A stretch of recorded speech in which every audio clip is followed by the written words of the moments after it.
ಕರುಣಾರಸವನ್ನು ಮೀರಿ ಹಸುವನ್ನು ನೀಡುತ್ತೇನೆ.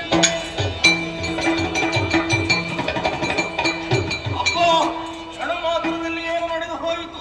ದೇವಿಯಲ್ಲಿ ಮಾತನಾಡುತ್ತಾ ಇದ್ದ ಹಾಗೆ ನನ್ನ ಪ್ರಾಣ ಪಕ್ಷಿಯೇ ಹಾರಿ ಹೋಯಿತಲ್ಲ. ಮತ್ತೆ ನಾನು ಎದ್ದು ಕುಳಿತೆ.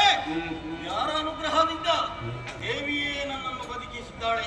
ಹಾಗಿದ್ರೆ ಇಷ್ಟೆಲ್ಲ ಮಾತನಾಡಿದ್ದು ತಪ್ಪು ಅಂತ ನನ್ನ ಭಾವನೆ. ಅಮ್ಮ ಅಮ್ಮ, ಬೆದರದಿರಯ್ಯ ಬಿಡುವುದೆಲ್ಲ ಅಧಿಕ ಶುಭಾಗ್ಯರೆಂದು ಅದನವನೆಲ್ಲವ ಮೊದಲೇ ತಿಳಿದಿರೆ ಈ ವಿಧ ಬೇಡಕ್ಕೆ ಬಂದು ನಗಾಡಬೇಡಮ್ಮ, ನನ್ನನ್ನು ಕೊಲ್ಲುವುದೇ ಬೇಡ, ಮತ್ತೆ ಬದುಕಿಸುವುದು ಯಾಕೆ ತಾಯೇ? ಬೆದರಬೇಡ, ಮತ್ತೊಮ್ಮೆ ಕಿರುನಗೆ ಬೀರುವುದಿಲ್ಲ. ಸಂಧಾನಕಾರನಾಗಿ ಬಂದವನು ನೀನು. ಹೌದಮ್ಮ. ಶುಂಭನ ದೂತನಾಗಿ ಬಂದವ ನೀನು. ಇಲ್ಲಿಂದ ತೆರಳುವಾಗ ದೇವಿ ದೂತನಾಗಬೇಕಯ್ಯ.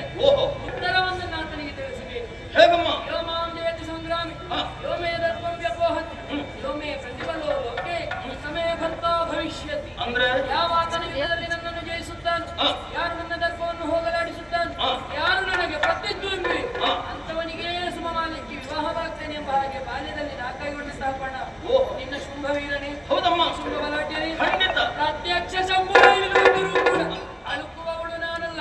ಯುದ್ಧ ಮುಖೇನವಾಗಿ ಗೆಲ್ಲಲಿ ಹೋಗಿ ಹೇಳು ನಿನ್ನ ಒಡೆಯನಿಗೆ. ಕೊನೆಯದ್ದಾಗಿ ಒಂದು ಮಾತು ಹೇಳಿದೆಯಲ್ಲ ತಾಯಿ, ನನ್ನ ದಾಸನಾಗಬೇಕು ಅಂತ. ಶುಂಭನ ದೂತ ದೇವಿ ದಾಸ ದೇವಿ